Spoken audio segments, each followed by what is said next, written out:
Welcome everyone. For those of you who are watching for the first time, I'm Willow Shire. I'm a spirit artist and extraterrestrial guide.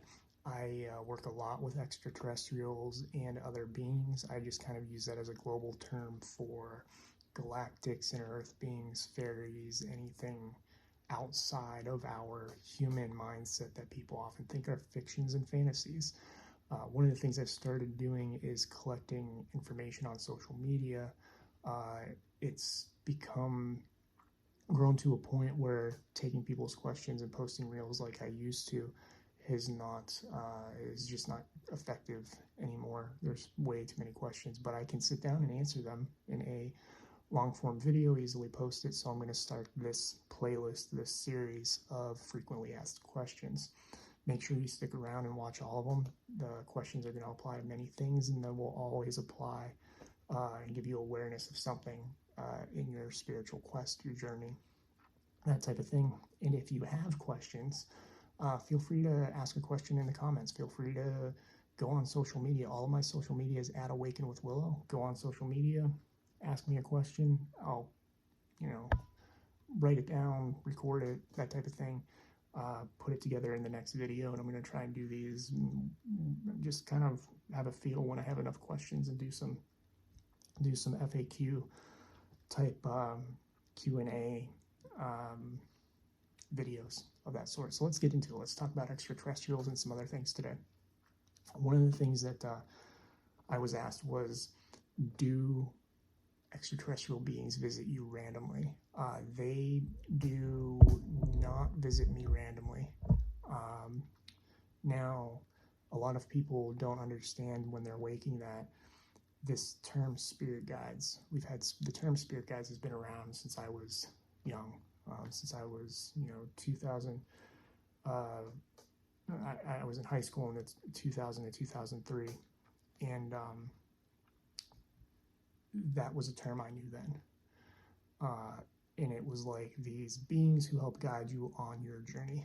But what a lot of people are waking up to now is that these beings who guide you on your journey are actually extraterrestrial. They're galactic. They're some of them are fairies, elementals, that type of thing, and they've come in with a soul contract with you to guide you. So they aren't random visitations. They are here because they are helping you in some way, and they have agreed to do that. Now, when we talk about this concept of random visitation, it can be random in the sense of when you wake and your energy becomes a light and your energy becomes seen by the other beings. Because when your energy is dense, it's dark. When your energy is high vibrational, it's lighter, it like glows. They use the word glow. Beings who are in ships flying by will be able to see that. And if you live in a town where there's a lot of unawake people, they will see your glow and be like, oh, who's that? And they will randomly show up. They will randomly show up like a stranger knocking at the door, because you have grown to a state of acceptance and a state of awareness. So I do have random visitations of that nature where beings just kind of show up in that sense. And I have them actually all the time in that capacity. But for me, they're not random. A lot of times, I don't see them as random. I see them as teachers, as new guides who come to help me, as not just a random passing by occurrence type of thing. There's usually some sort of purpose or goal they have, some sort of thing that they want to offer. So it can be like the visitation itself is random, but there's usually a purpose or something that they see they can help you with, and they can feel that energetically because you start magnetizing teachers and other beings to you. And oftentimes the ETs I work with, the galactic specifically, I'll know when they're off-world and I'll know when they're back. And so I'll know, like, hey, I'll get telepathic pings where they'll say, hey, we're going to show up at sometime tonight. Usually they don't give like an exact time. Usually it's like, we're going to show up tonight at some point, and you'll feel them energetically come in. You might see them, that type of thing. So the idea of randomly that most people have, though, is just sitting in your chair and all of a sudden a being appears.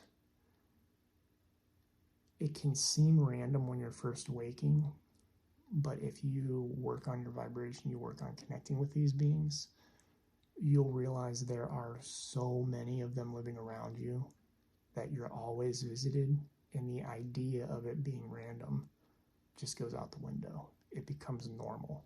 It becomes an everyday thing. It becomes a community, a galactic community, I guess, is the way I would answer that. One of the next questions leading in from this is, how do you connect with them? You connect with them by raising your vibration. And I'll be very clear with this. I was connecting with galactics, fairies, and that, especially fairies, long before I was vegan, long before I was out of a traumatic, toxic relationship, long before I was setting boundaries, long before I was doing my aligned purpose work, long before all that. You don't have to have the highest vibration to connect with these beings. They can still connect with you.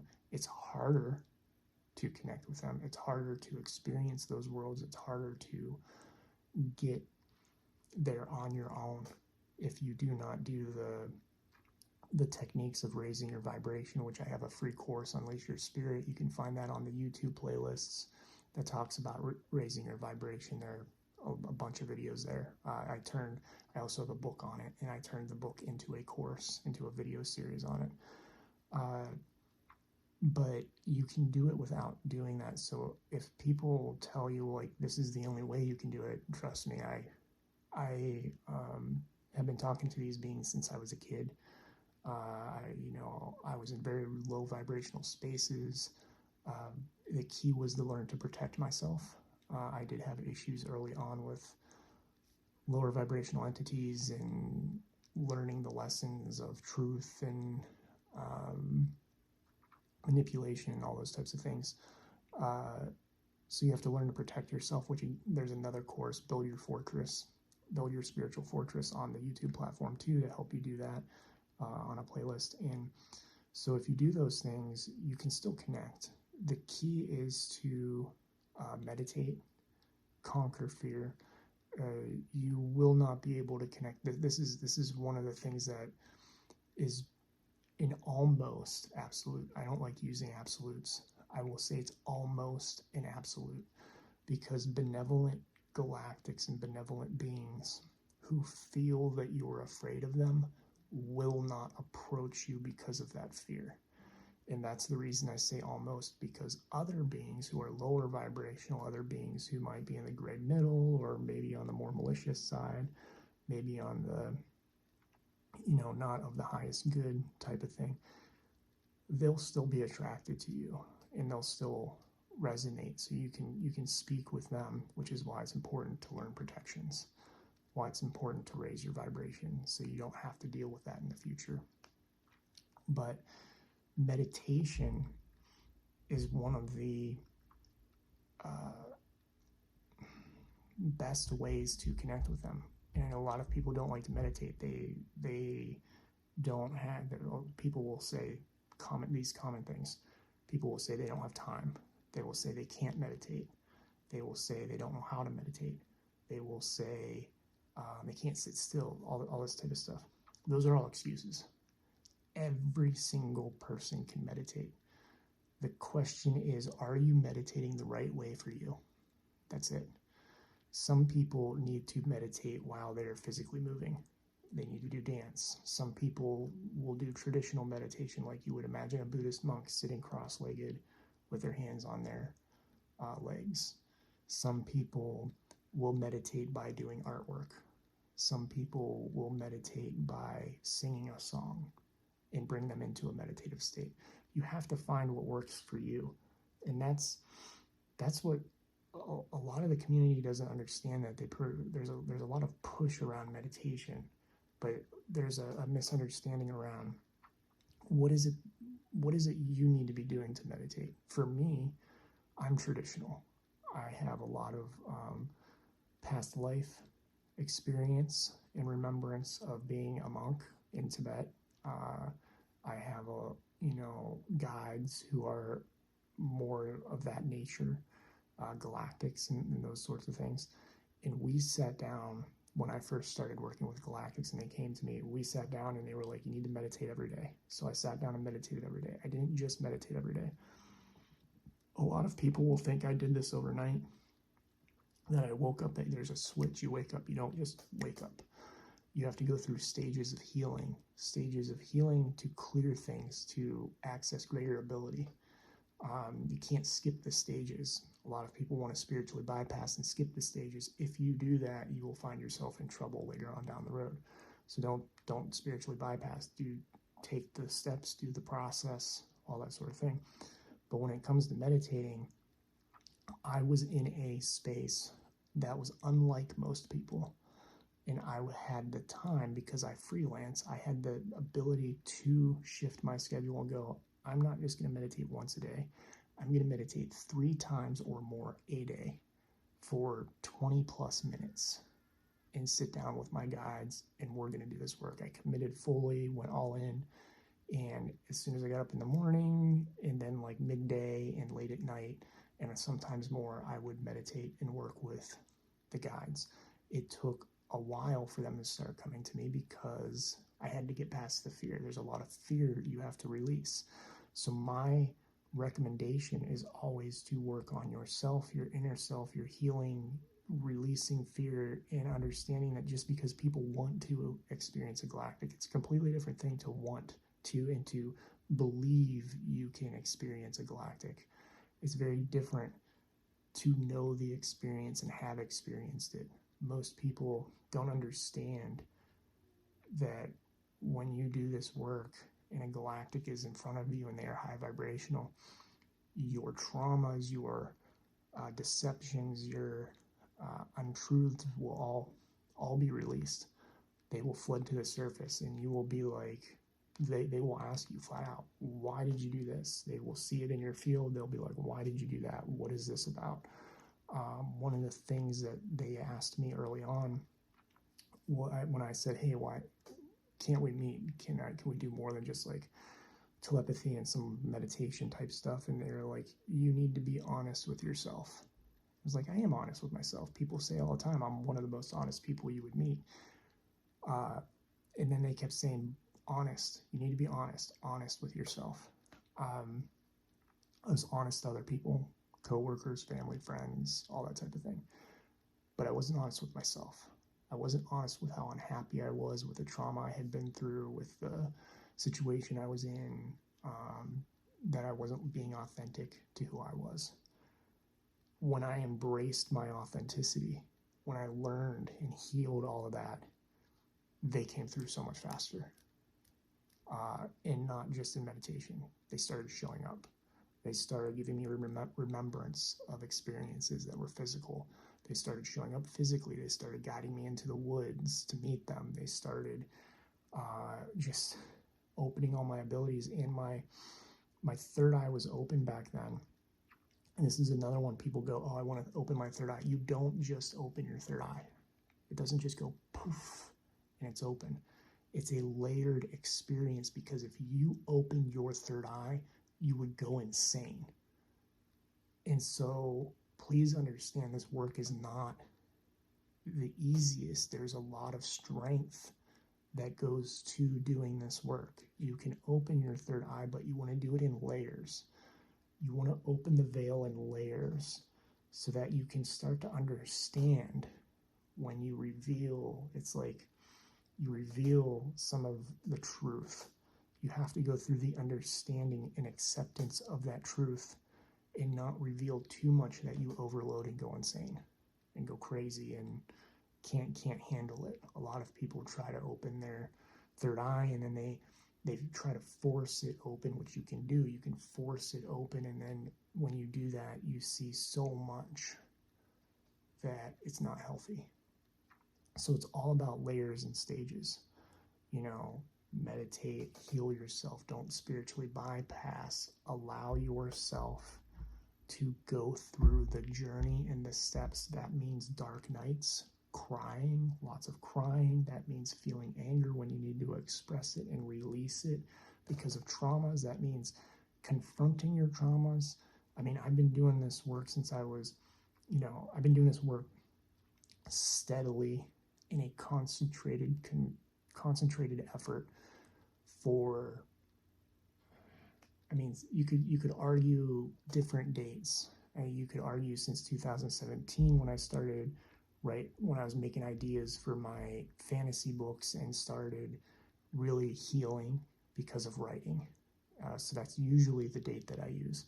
But I really started doing the healing work 5 years before that, when I started going to counseling for the traumas I had been through. I've been doing this work a long time, and I'm still peeling back layers of myself, still peeling back layers to heal other things that you think you healed everything, and then you're like, oh, I'm good, I'm healed.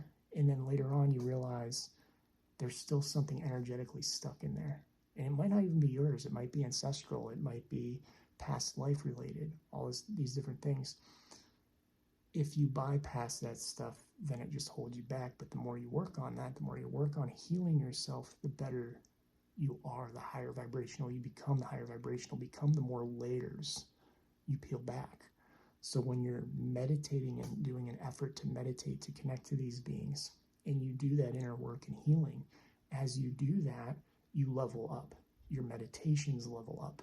Your telepathy levels up. Your third eye opens up more. Your clairaudience opens up more. It's staged. It's a staged evolution, and it all comes down to your commitment, to your ability to commit and to follow through and to do the work and stick to it no matter what. To stick to it and be your authentic self.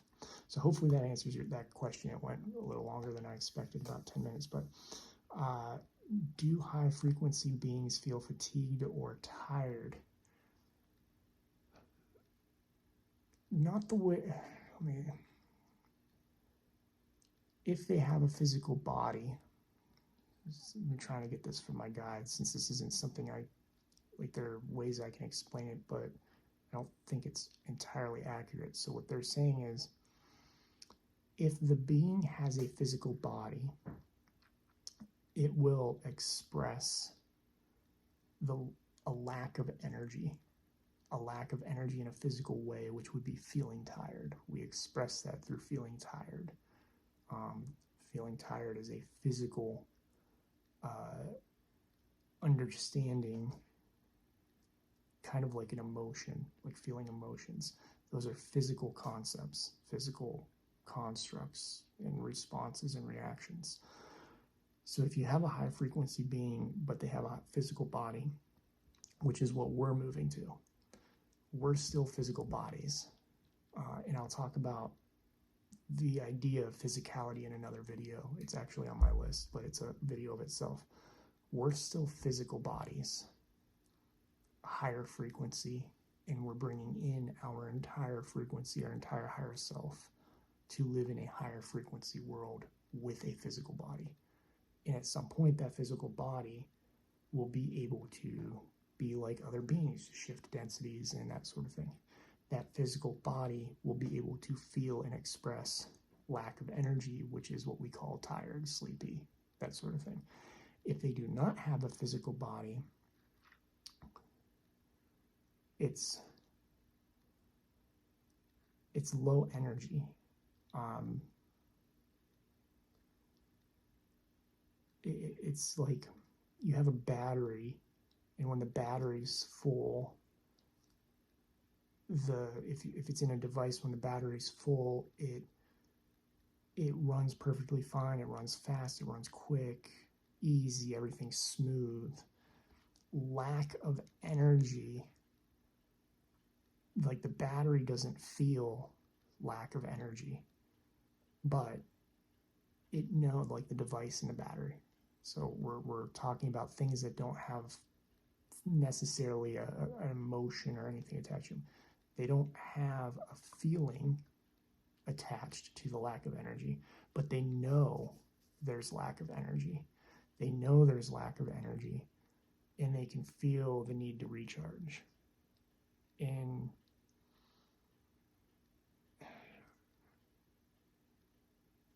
it's like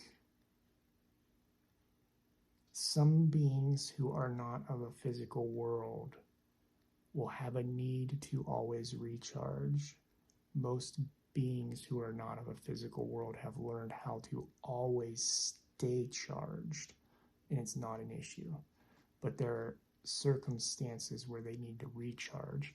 And they're popping this movie into my head. It's reminding me a lot of Cowboys versus Aliens, I think it's called, with, I could be wrong, Olivia Wilde and I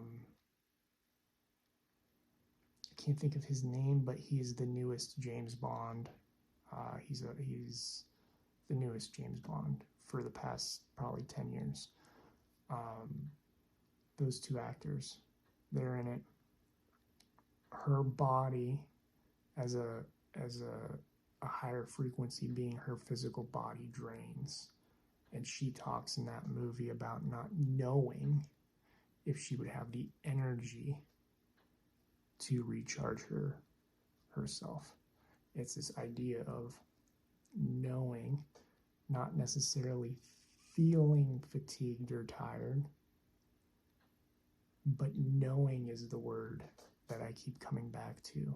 And that's hard for me to even understand, because the way I'm feeling it, hearing it explained is kind of like, well, to me and to us as humans, that would just be feeling tired too. But there's something different about the feeling and the knowing. Feeling tired, kind of in a human expression, in knowing, like a device and a battery would know the battery is low, type of thing. So then they know to recharge. And that higher frequency beings without physical bodies, or even those that can shift into bodies, because a lot of high frequency beings can condense their energy into a physical form. Those beings are highly practiced at always staying charged energetically and protected so they're not drained. Let's see, what else? How to help sleepers understand the truth of other beings. Now, when this question was asked, how to help sleepers, sleepers meant unawake people, people who are lower vibrational, understand the truth of other beings. You can't. A lot of people want to force, like they wake up and they start seeing things and they want to share it with the world. They want to go, oh, look at these galactics, look at these fairies, look at these dragons, look at all this stuff I'm experiencing. It's wild, it's crazy, it's amazing, it's exciting, it's all this stuff, it's full of love. It's not what we've been told. It's not the truth, especially when you get into other topics of waking reality. Your safest journey is to keep it quiet. And that's not easy for people to do, because we're programmed to share everything socially. Your safest thing to do is to be quiet, because the majority of people who are not awake are not going to accept what you have to say. It will create panic within you, fear within you. It will create panic and fear within them. You may create a situation where they want you to go get medical help of some kind. It can create a lot of chaos and turmoil in family units for certain. It can create shifts in friendship and career and all this stuff if you go around talking about this stuff. You cannot, I don't like to say cannot, because you can, but it is not of the highest benefit to wake up to these beings and start sharing them and start sharing with the world until you are in a safe, healed space where you are strong enough to stay in your awakened, authentic self without the distraction of other energy, without the tug to pull you back into a sleep state. The way I explain it is kind of the Plato's cave allegory, where there's a bunch of people chained watching a wall with shadows, and they're in a cave. The wall's got orange glows and they see shadows moving. And one person takes a rock and breaks their chains. They find a rock, they break the chains, they're like, oh, I can do this, but nobody wants to do it. They're afraid. They don't understand. And you can hear more about this in the Unleash Your Spirit course. I go into it more in depth, but they break the chain, they turn around, they see there's a fire there. The fire is making the shadows move on the wall. But no matter what you do, the people watching the wall choose to be chained. Do not want to turn around because they're afraid. Do not want you to turn around because you're changing their reality and they're afraid you're changing their reality. And now you have the choice to put the chains back on and sit back down. So they can antagonize you, they can bring you down, they can, a lot of people get a lot of abuse, verbal abuse and other types of abuse from sharing this with people, this information.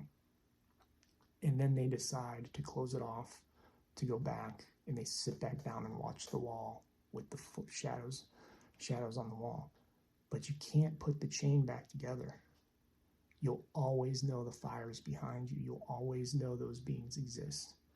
So you have to have the strength to be authentic and understand that the more of this journey you share with people who are not awake, the more chaos and turmoil you will potentially create in your life than you are ready for.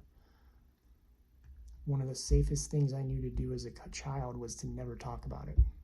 And I'm glad I did. I'm glad I never talked about it until I was older. And then I started in my teens, in my 20s. And most of the time, I learned it didn't end up being safe. Even people I thought were safe, I found out behind closed doors, things were being said that it was not safe to talk to those people. And then I just kept it quiet for years, and my guides had to fight with me to get me into this space to talk to you about it. The only thing you can do in that scenario is to seed ideas. And this is a delicate art. This is not going in and saying, hey, I saw a galactic by my bed yesterday. This is going in and during a conversation, if you're at Thanksgiving dinner, just asking people, hey, what do you think about, do you think aliens are real? Do you think extraterrestrials are real? Engaging, this is the really art part, gauging where they are at. Now, here's the key. People in a group have a group mindset. If you have somebody in a group who is adamantly against what you believe or just wants to fight with you too, it will change the dynamic of that group to where everybody fights against you. So you have to feel into, is it safe to speak about this subject? Because arguing about the subject is not effective. And I know people are like, well, you have to stand up for yourself. You have to tell it. No, there is a point where the energy you put on is no longer put into something is no longer effective for you or anybody else. And even galactics will tell you that. They're not going to argue with you. They're going to tell you something, and if you want to argue with them, they're just going to be like, I told you what you needed to know. They're not going to argue. They're not going to, they'll debate and ask questions and that, but they're not going to get into an argument that is a waste of energy. It's the parable of the tiger and the donkey, where the donkey's saying the grass is blue, the tiger's saying it's green, and they go to the lion, and the lion punishes the tiger because he's arguing with a fool. Don't argue with fools. So you seed information, you seed questions, and you say, what do you think about extraterrestrials? And you can gauge responses. You can gauge facial features, body language, you can gauge their responses, and you figure out, is this safe conversation? And then they say, well, I don't think they're real. And why not? Start asking questions. Don't tell people things. Ask questions. See what they think. And then figure out who's safe to talk to. And over time, you'll start feeling that out more. And what happens is in the group space, I don't recommend anybody doing this in a group space, because that's where you get this mindset. Like George Carlin used to say, people in a group are like monsters type of thing, but you get them to get off to the side as an individual, and it's a beautiful experience. He had a joke about it. He didn't say exactly that, but he had a joke about it. And it's true. People in a group have a group mindset. They take on the group mindset, and it's usually the mindset of the person who is the most vocal, aggressive, fearful person in the room, not the person who is the most awake person. It's usually the opposite. The mindset follows the low vibrational energy. So you can ask questions, you can seed information. Don't necessarily tell them your experiences, but just ask things and make it known that you know this type of stuff. And then every once in a while, what happens is the group's there. Let's say you're at Thanksgiving dinner and you walk into the living room and you sit down, and somebody gets up and they'll walk over and they'll sit down beside you. And then they'll be like, so what do you think about extraterrestrials? They'll open up to you on an individual level, and then you can start talking more to them, but still gauge where they're at. Not everybody is awake to galactics. Galactics are an activation. There's a lot of fear around it, a lot of fear programming, and you have to be careful of getting into that fearful energy, because what happens is a lot of people, they aren't experienced at the art of seeding information and waking people up. And so somebody goes, well, they get afraid of galactics, and they pick up, the awake person picks up on the fear energy, and it upsets the awake person. And so they start going into a fearful vibration and an angry vibration, and they start arguing over the truth of it. And this person becomes more fearful because they're being yelled at about this truth, but their truth is that it's fear. And it's a cycle, it's a hammer, and it gets nobody anywhere.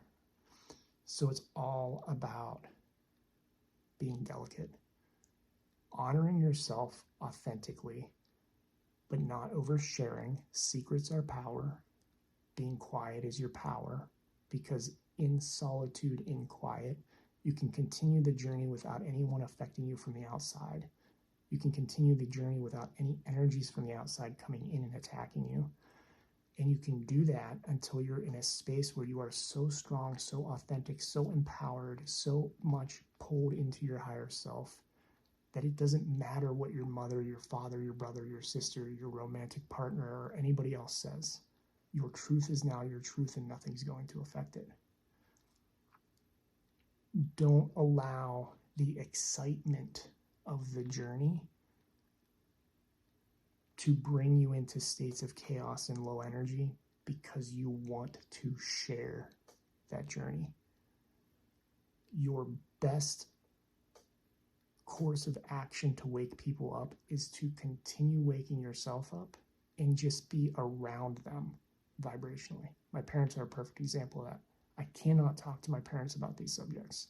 I've tried seeding information, and that's all I can do is seed little bits, and not even little bits, like tiny bits. Fragments. I don't even know how to explain it.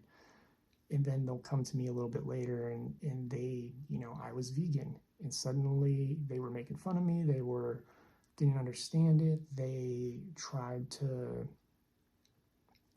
help out in some ways. And 2-3 years later, they just overnight they became vegan. It was through example. I never pushed. I never asked them to do it. I just would go in and say, I'd be like the one Christmas, they were eating brown food is what I call it. turkey, potatoes, corn, everything had this brown, light brown, yellow color to it. Same color. And here I'm eating a vibrant bowl of curry that I made fresh, and beautiful colors, beautiful smells. And I'm eating it, and I just started doing my thing, and there you see them sitting over there like, man, that smells good. Yeah, it is good. It's really good. It's really healthy for me too. It's really good. It's really healthy. It makes me feel good. I feel better eating this. Plant seeds. Don't tell them to do something. Don't force belief. Don't tell them your experiences just off of a whim. Plant seeds in those ways. Be an example. Something comes on the news about UFOs, ask them questions. Ask them why they believe certain things. That's the best thing you can do. So hopefully that helps some of you. A little bit of channel, a little bit of what you might call a rant, I guess, to say. But let's keep going here. Let's take another one. So we did, okay, visit randomly, we did. How do you connect? We did. Do high frequency feel tired? And how do you help sleepers understand the truth? Some of these other questions are going to end up being full videos. Just for those who asked about these questions. Somebody asked for me to talk about Garut more, who is one of my extraterrestrial friends. He's an elephant humanoid, beautiful, beautiful being. I'll do a video on him because it's too much for an FAQ. Saurians and reptilians, I'll do a video on them. Inner earth beings, ocean depths, time travel, parallel realities, and simulation. Those will all be separate individual videos because they are long topics. Types of dreams. So let's talk about types of dreams for a second. And then we're going to talk about how alive planets are. And that'll be the last question. So types of dreams. I do not adhere to a psychological standard of dream state. If anything, my experience with the dream state completely decimates the psychological understanding of it. It is a meditation, it is a tool, it is a lot more than what our psychological science around dreams will often say. Now that may have changed in the recent year or two, but I haven't read much on dreams that is not in a spiritual book that aligns to what I feel and believe. Dreams are a personal experience. Not everybody has the same dreams. Working with clients, I've realized that not everybody experiences dreams the same way, those types of things, but there are similarities, and the most important thing you can do is dream work. I have a book on this called The Intuitive's Dreams that talks about dream work and how you do that, and it's an activation type book, talks about my experiences.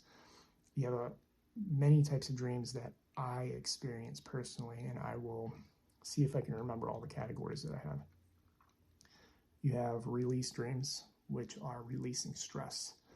These are often very emotional dreams. You screaming at your boss, you doing things in the dream you would not normally do to another person in an effort to express typically frustration, anger, low vibrational emotions that you cannot express and release in your day-to-day life. Those are release dreams.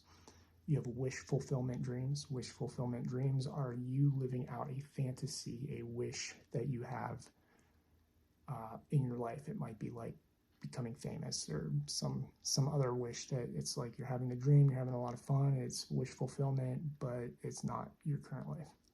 You have problem-solving dreams. Problem-solving dreams are where you have a problem in your real life. It could even be related to your work and a project you're working on. It could be more of an ideological problem. It could be a family problem or anything. But you have a dream, you wake up, and because of the dream, you know the answer and solution and path you have to take to solve whatever the problem is. I mean, it could be as simple as like your sink isn't working and you have a dream and you're like, oh, the pipe is leaking underneath and you need to check it. And so you figure out through the dream world. Problem-solving dreams, wish fulfillment, release dreams. There are more, those are what I call the more psychological side of dreams, and I know there's one or two categories I'm missing. Let's see if they come up. You also have the astral travel dreams. These are dreams where you leave your body and you travel to other worlds, realities, realms, and experience something in the dream world. You have visitation dreams. Visitation dreams are where you are in a dream, and for me, they're typically not long dreams. It's normally like you walk through a door into a building and your friend is standing there. Or I had one time where I opened a door to a bar and I was like, why am I in this bar? What am I doing here? And my friend was sitting at the bar drinking, and I sat down beside him, and I knew immediately, because of the dream work I do, I'm very conscious in my dreams. I knew immediately. I looked at him and I said, I'm dreaming, I'm sleeping, you're not supposed to be here. What's going on? What's wrong? And he told me about, he was getting ready to marry a woman and they broke up. And he told me in the dream, he visited me, told me in the dream world. I woke up from the dream, contacted him the next day. So you have visitation dreams like that. It doesn't always have to be an incarnate person. It can be a spirit guide. I've had spirit guides come and visit me, and then off we go to do different things. Time travel dreams, these kind of happen a couple different ways. You can time travel in your dreams in the sense of reliving the moment, might be the way to say it. Like, you're in the moment reliving it. Nothing changes. It's the same exact moment you experienced in the past or you will experience in the future. And your energy is back in that moment. You can have time travel dreams that are predictive, prophetic dreams, where you see the future and live those moments in the future. I've seen stuff like that. I've also had more, time travel is tricky. I have a whole workshop on time travel too, if you look at the YouTube videos under the workshops playlist. There's another type of time travel dream I experience where everything is a fog, and I'm given pieces of the moments, and I can walk around. It's almost like I can walk around consciously and see the pieces. And to explain this a little bit, I used to go to conventions a lot, and I would see the convention aisle that I was vending in. I would see myself being able to walk down that aisle and all the vendors lined up, but everything was a fog except for one or two, maybe three vendor stands. And I always knew when I went to conventions, that vendor there, and that vendor there is important. Pay attention to them. And oftentimes would already know the conversation because of the dream. I actually have had issues at conventions, beautiful moments, but people talking to me and me looking at them and going, didn't we have this conversation already? And I'm going, I've never met you before. This is the first convention I've ever done, and I've never met you before. And me going, what? And I dreamt the moment because it was time travel type stuff. I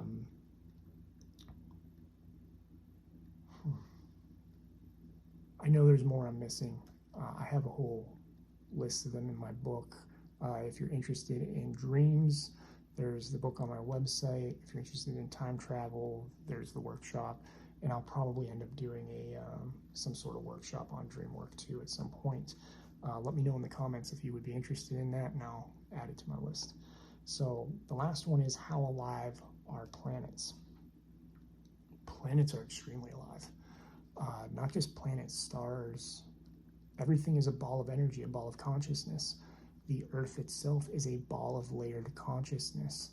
Layered consciousness, meaning that we live in a layer and other beings vibrate and live in other layers.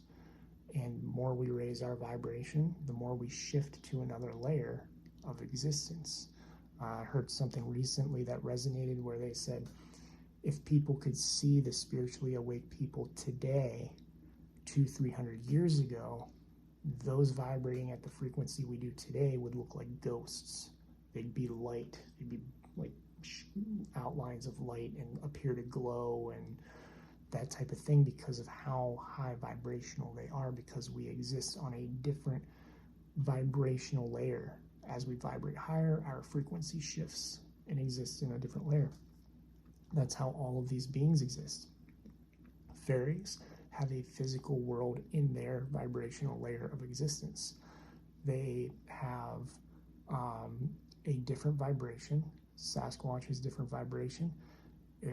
Sky beings, I usually use the word sky beings, like dragons, Pegasuses, oftentimes unicorns come in. They have a very, very high layer of existence. Gargoyles are up there too, layers in the sky. You can go through portals, and I've had portals open that are parallel to the surface of the earth, and so you go up through them, and then when you go up through them, it's like you come through and this is the ground of another plane of earth, another layer of earth's existence. And then if you go down into the earth, inner earth, same thing, layers. It's all about the frequency. And when I say inner earth too, there are physical beings in our vibration living in caves and caverns and holes and spaces of the earth. But at the same time, there are vibrations of existence that live over top of those. That could be a hard concept for a lot of people waking up to understand, that in your physical home, you have layers of existence. You have the layer you exist in, and then you have many, possibly infinite other layers. And as you wake, you're going to start seeing the fairy layer. You're going to start seeing the higher vibrational sprite energy layer type of thing, or orby energies. You're going to see galactic layers, interdimensional layers, things that are not even recognized in our society because we don't know about them, because as we're going higher, we're seeing higher vibrational layers.